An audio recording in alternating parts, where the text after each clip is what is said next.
Break के बाद आप सबका डिस्कवरी ऑफ स्पिरिचुअल इंडिया के कार्यक्रम में एक बार फिर हार्दिक स्वागत, अभिनंदन। महर्षि, आपका भी हार्दिक स्वागत है। आपको मैं नमन करता हूँ एक बार फिर। महर्षि, जो पहला सत्र था वो बहुत गूढ़ रहस्य था और मुझे पूरा यकीन है कि हमारे जो भारतवासी है अब तो वो ना संस्कृत जानते हैं और ना हिंदी जानते हैं। वो कंफ्यूज हो चुके हैं। इंग्लिश थोड़ा बहुत जानते हैं, थोड़ा बहुत हिंदी जानते हैं, संस्कृत तो जानता नहीं कोई। तो मैं ये चाहता हूँ कि अब इस सत्र में थोड़ा इसको सरल किया जाए, क्योंकि जो द्वैत और अद्वैत की जो फिलॉसफी है, महर्षि ज्ञान है, वो बहुत ही गूढ़ है, बहुत कॉम्प्लेक्स है। उसको आम एक व्यक्ति को समझना बहुत कठिन है महर्षि। तो मैं आपसे ये विनती कर रहा हूँ कि आपने जैसे कहा कि संसार में, भारत में दो तरीके के फिलॉसफीज़ आई, एक द्वैत की, एक अद्वैत की आई। तो ये ठीक है महर्षि, लेकिन हम एक साइड से ये कह रहे हैं कि जो हमारा शरीर है वो नश्वर है, ये एक दिन मर जाता है, ख़त्म हो जाता है। और परमात्मा तो वो तो ऑमनी प्रेजेंट है, वो तो पहले भी थे, अभी भी है और आगे भी रहेंगे। तो फिर हम एक गृहस्थी जो है उनको क्या करना चाहिए, किस तरीके से परमात्मा की प्राप्ति के लिए उनको आगे बढ़ना चाहिए, वो किस तरीके से सरल तरीके से परमात्मा को प्राप्त करें, संसार के ज्ञान को प्राप्त करें। संसार के ज्ञान को प्राप्त करने के लिए पहले ये जानना आवश्यक है जी कि ज्ञान प्राप्त करता कौन है। यदि हम शरीर का मूल्यांकन करें जी तो शरीर जड़ है और जड़ शरीर कभी भी ज्ञान प्राप्त कर नहीं सकता है। जी जी ये जो शरीर है, इस शरीर में और मिट्टी में पार्थिवः पार्थिवकस्य हेतु, मिट्टी में, पृथ्वी में और इस शरीर में कोई भेद नहीं है। ये शरीर जड़ है। प्रकृति के जितने कार्य हैं वो सब जड़ है। हमें माने कि ये सब जड़ है, माने नहीं, ये सत्य है। जिस दिन इस शरीर से आत्मा निकल जाएगा उस दिन इस शरीर की क्या गति होगी? जीरो है, जीरो है, जड़ है, ये कोई वैल्यू नहीं रहेगा, कोई वैल्यू नहीं। आज भी इसकी वैल्यू नहीं। जी उठाकर जला देंगे या दफन कर देंगे। जो वस्तु, एक सिद्धांत है कि जो वस्तु आज जैसी है और कल जैसी होगी वो आज भी वैसी ही है। जैसे हम घड़े को देखें जी, तो घड़ा नहीं था तो क्या था? मिट्टी थी। मिट्टी। जी, और घड़ा नहीं रहेगा तो क्या रहेगा? मिट्टी फिर रहेगी। मिट्टी रहेगी। तो घट काल में भी मिट्टी ही। ये हम लोगों का शरीर है जी, ये पहले नहीं था और बाद में भी नहीं रहेगा, तो आज भी ये है नहीं। पहले 5 तत्वों का पहले भी शरीर था, बाद में भी 5 तत्वों में ही लीन हो जाएगा। हाँ, 5 तत्वों में लीन हो जाएगा।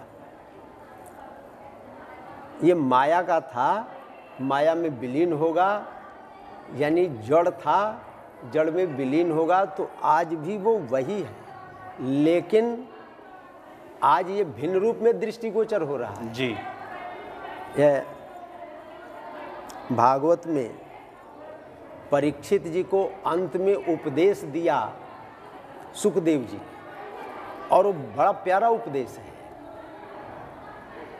त्वं तु राजन मरिष्येति पशु बुद्धि मीमां जहि न जातः प्राग भूतोद्य देह वत्वम ननंक्षसि। तुम ये मान रहे हो कि मैं मर जाऊंगा,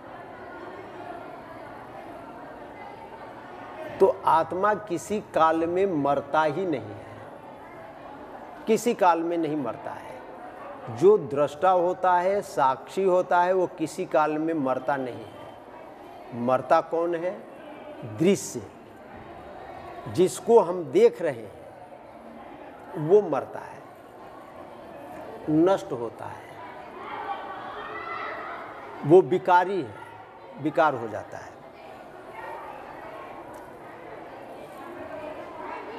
एक सिद्धांत है माया के संबंध में, नासद रूपा न सदरूपा माया नैवो भयात्मिका सद सदोभ्या मनिर्वाच्या मिथ्या भूता सनातनी। इस माया को क्या कहेंगे? सत्य नहीं, सत्य नहीं कहेंगे। सत्य क्यों नहीं कहेंगे? कि ये नष्ट हो जाती है। असत्य कहेंगे? नहीं, असत्य भी नहीं कहेंगे, क्योंकि दृष्टिगोचर हो रही है। तो क्या उभयात्मका मान ले, सत असत दोनों? नहीं, वो भी नहीं मानेंगे। तो इसका सिद्धांत क्या निकला? माया न सत्य है और न माया असत्य है। लेकिन एक चीज़ है महाराज जी, जैसे एक व्यक्ति है, रहता तो है वो, उसका बॉडी रहती है, उसको हम छू सकते हैं, हमारे जैसे माता है, पिता है, बच्चे हैं, धर्मपत्नी है, गुरु है, इतने संसार में 700 करोड़ लोग रहते हैं, ये तो है महाराज जी। तो इनको हम फिर नश्वर कैसे मान ले, माया कैसे मान ले? ये पेड़ है, पौधे हैं, जानवर है महाराज जी, ये तो चलते हैं, खाते पीते हैं। नहीं, ये सब है, ये सब है, ये सब है।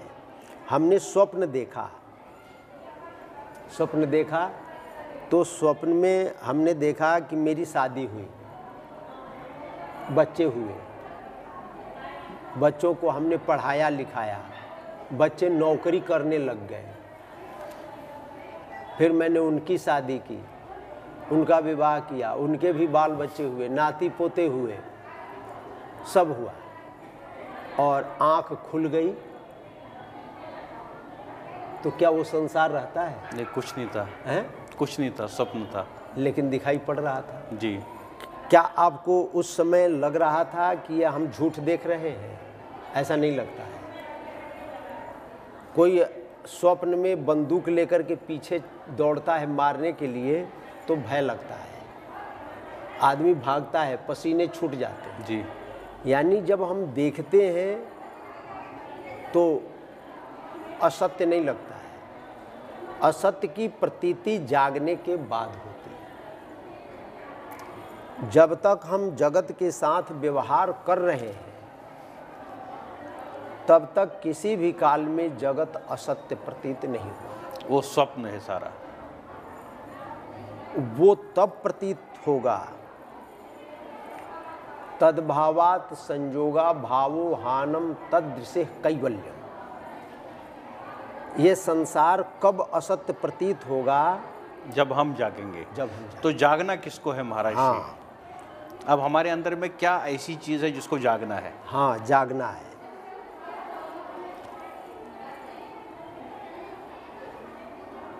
ये हम लोगों के शरीर में 16 विकार है और एक पुरुष तत्व है चेतन। जानना उसको है जो सबको जानता है। विज्ञाता रमरेर केन बिजानिया। जो मूल बात है वो ये है कि ये जानता कौन है और किसको जानता है। जानना है किसको है, बिल्कुल। हम लोग जो साधन करते हैं, भजन करते हैं, दीक्षा लेते हैं, कुछ जानने के लिए पढ़ते हैं, स्वाध्याय करते हैं, कुछ जानने के लिए। क्या जानने के लिए?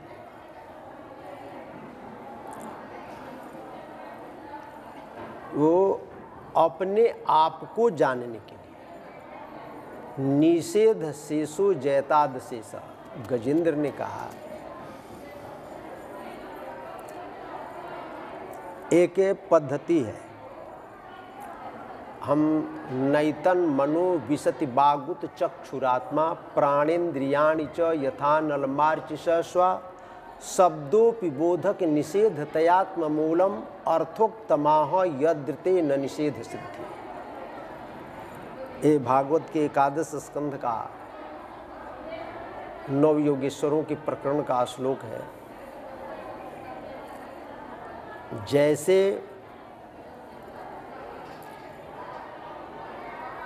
अग्नि की चिंगारी अग्नि को जला नहीं सकती है, अग्नि को प्रकाशित नहीं कर सकती। जैसे सूर्य की किरण सूर्य को जला नहीं सकती है, सूर्य को प्रकाशित नहीं कर सकती है, क्योंकि उस ज्योति का, उस प्रकाश का कारण सूर्य है। तो कोई भी कार्य किसी भी काल में अपने कारण को प्रकाशित नहीं कर सकता। एक ये स्वभाव है। उसी प्रकार मन, बुद्धि, प्राण, इंद्रियां अपने कारण यानी भगवान को कभी भी प्रकाशित नहीं कर सकते।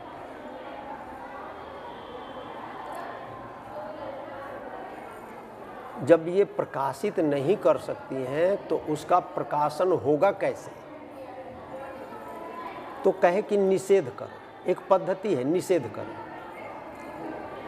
क्या हम हाथ हैं? क्या हम हाथ हैं? हाथ नहीं है, क्योंकि हाथ कट जाने के बाद मैं जीवित रहता है, आत्मा जीवित रहती है। क्या हम पाँव हैं? पाँव भी कट गया, दोनों पाँव कट गए, तब भी हम जीवित रहते हैं। तो क्या हम आँख हैं? आँख फूट गया, अंधा व्यक्ति भी जीवन चलाता है, जीवन रहता है उसका। तो क्या हम कान हैं? कोई बहरा हो गया तब भी कान रहता है। तो क्या हम ये मान ले कि त्वचा है? नहीं, हम त्वचा भी नहीं। हम सबका निषेध करते गए, ये भी हम नहीं, ये भी हम नहीं, ये भी हम नहीं, ये भी हम नहीं, सबका हमने निषेध किया। निषेध किस लिए किया? निषेध करते करते हम एक जगह रुकेंगे, एक जगह कहीं ना कहीं हमको रुकना पड़ेगा। सबका निषेध कर दिए, करते करते करते करते एक जगह रुक गए। जहां रुके वो कौन है? निषेध करने वाला ही बचेगा। निषेध किया ही जाता है ताकि निषेध करने वाला बच जाए, और वही अशेष शेष कहलाता है। सबका बाध किया, निषेध किया, निषेध करने के बाद निषेध करने वाला बच गया। वो कहाँ रहता कहाँ महाराज जी? अब जब हम निषेध करेंगे तो जैसे हमने दिल को हमने जो एक एक हमारे अंग है शरीर का उसको निषेध करते गए। जैसे आपने कहा हाथों को, पैरों को, आँखों को, मुंह को, कानों को, त्वचा को, ये सब हमने कर दिया सारा। अब अंदर की तरफ जब हम देखेंगे तो हमारा अंदर दिमाग है, दिल है, किडनीज है, गुर्दे है, लंग्स है। उसमें भी हमने देखा कि लोगों के आजकल गुर्दे भी चेंज करते हैं, हाँ, तब भी बच जाते हैं, दूसरा लगता है। फिर वहाँ पर फेफड़े रहते हैं, हार्ट भी बदल देते हैं। हार्ट भी बदल देते हैं। हाँ। तो अब ये बचा कौन और कहाँ पर बचा? हाँ, ये एक प्रश्न है, बचा कौन और कहाँ पर बचा? और कहाँ पर बचा, कहाँ पर बचा ये प्रश्न नहीं है। जैसे घड़ा है जी, और घड़े में एक छेद हो गया,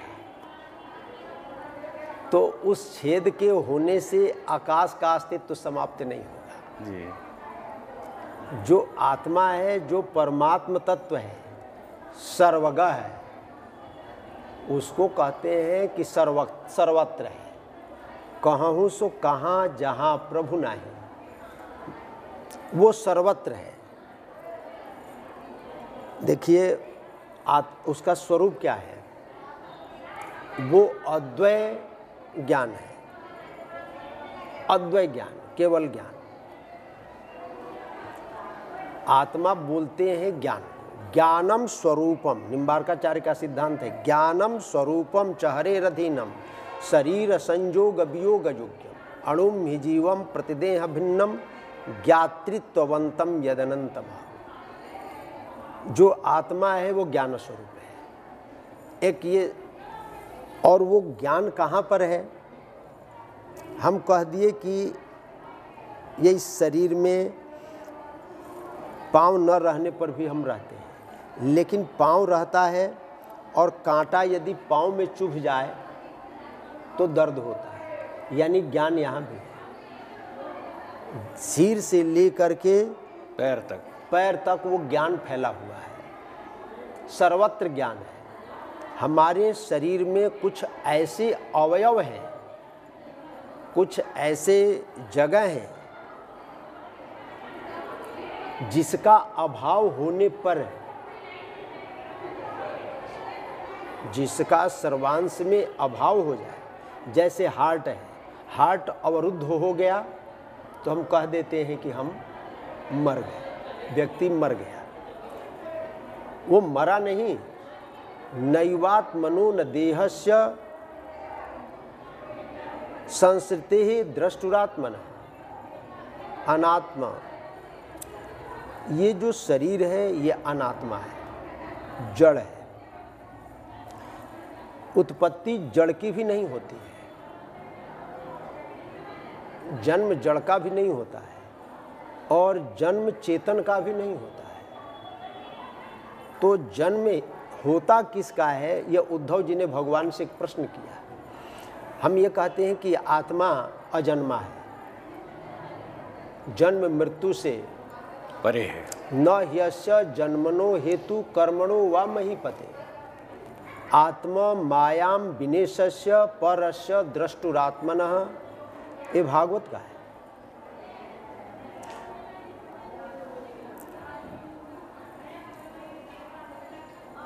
आत्मा का जन्म नहीं होता है।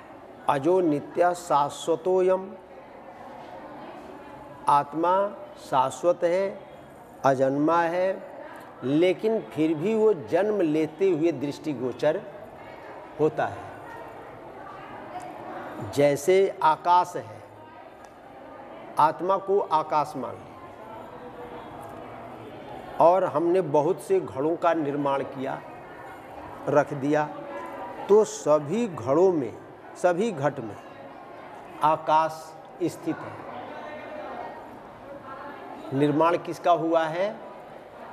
घड़े का, लेकिन आकाश ने घड़े का आकार ग्रहण कर लिया। जन्म आकाश का नहीं हुआ, लेकिन जन्म लेते हुए वो प्रतीत होता है जी, क्योंकि वो चेतन है।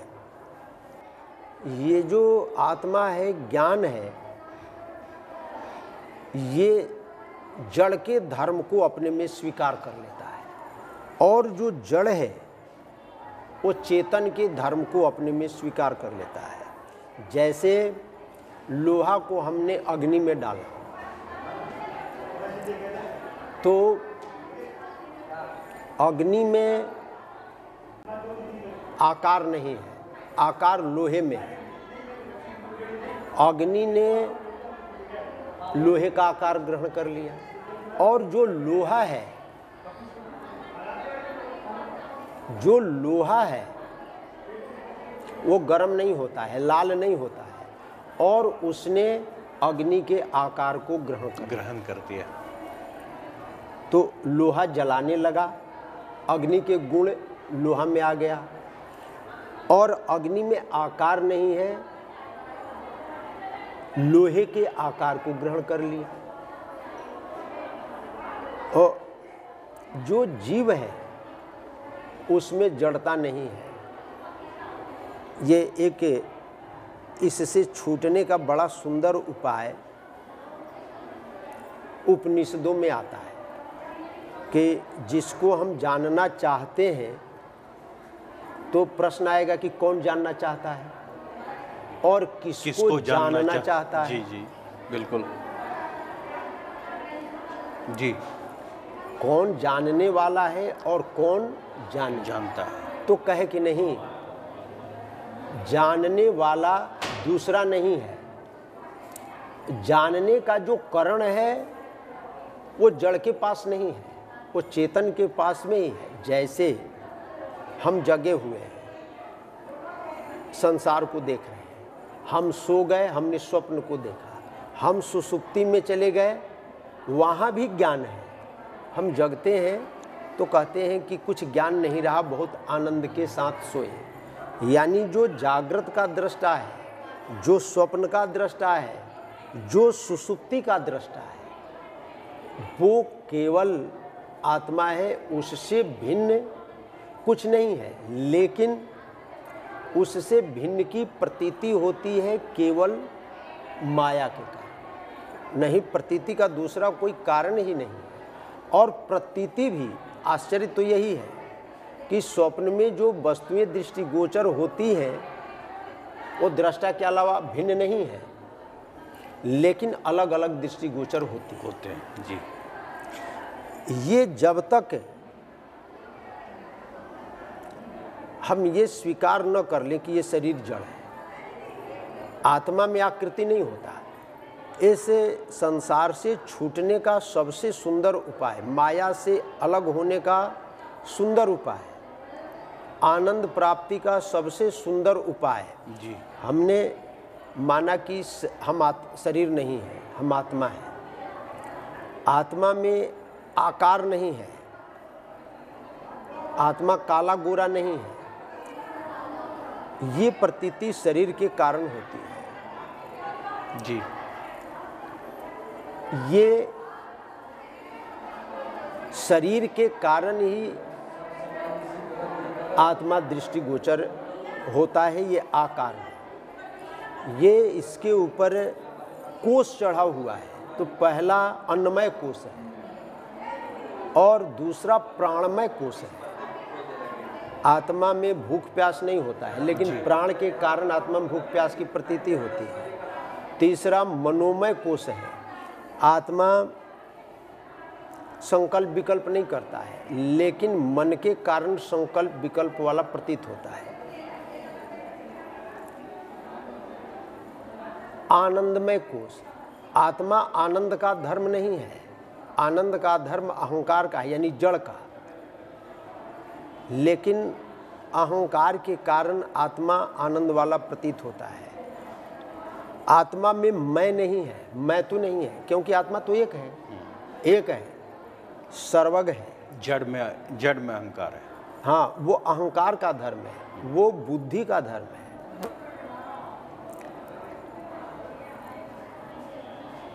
तो ये जो 5 कोष चढ़े हुए हैं, ये विचार करें कि मैं शरीर नहीं हूँ, मैं प्राण नहीं हूँ, मैं मन नहीं हूँ, मैं आनंद नहीं हूँ, मैं नहीं हूँ।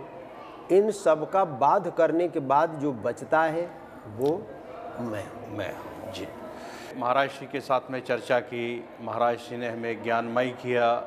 अपने ज्ञान से आप सबको लाभ मिल रहा है। महाराज श्री का बहुत सुंदर ज्ञान हम सब तक, आप सब तक पहुंच रहा है इस चैनल के माध्यम से। महाराज श्री ने इस सत्र में कहा कि जो पूरा ज्ञान है, जो सभी जितने धर्म की फिलॉसफीज़ है, वो सब संकेत करती है अपने आप को जानने के लिए, अपने आप को पहचानने के लिए। हम धर्म ग्रंथ क्यों पढ़ते हैं, हम पाठ पूजा क्यों करते हैं, हम मंत्र जाप क्यों करते हैं? क्योंकि हम अपने आप को पहचानना चाहते हैं, जानना चाहते हैं। अब यहाँ प्रश्न आता है, कौन किसको पहचानता है और किस लिए पहचानता है? ये कौन था कि जो किसी को पहचानने की चेष्टा कर रहा था? इस पर भी महाराज श्री ने इस सत्र में चर्चा की। मैं एक छोटे से ब्रेक के लिए यहाँ रुक रहा हूँ। ब्रेक के बाद में आखिरी सत्र में महाराज श्री से और हम ज्ञान प्राप्त करेंगे।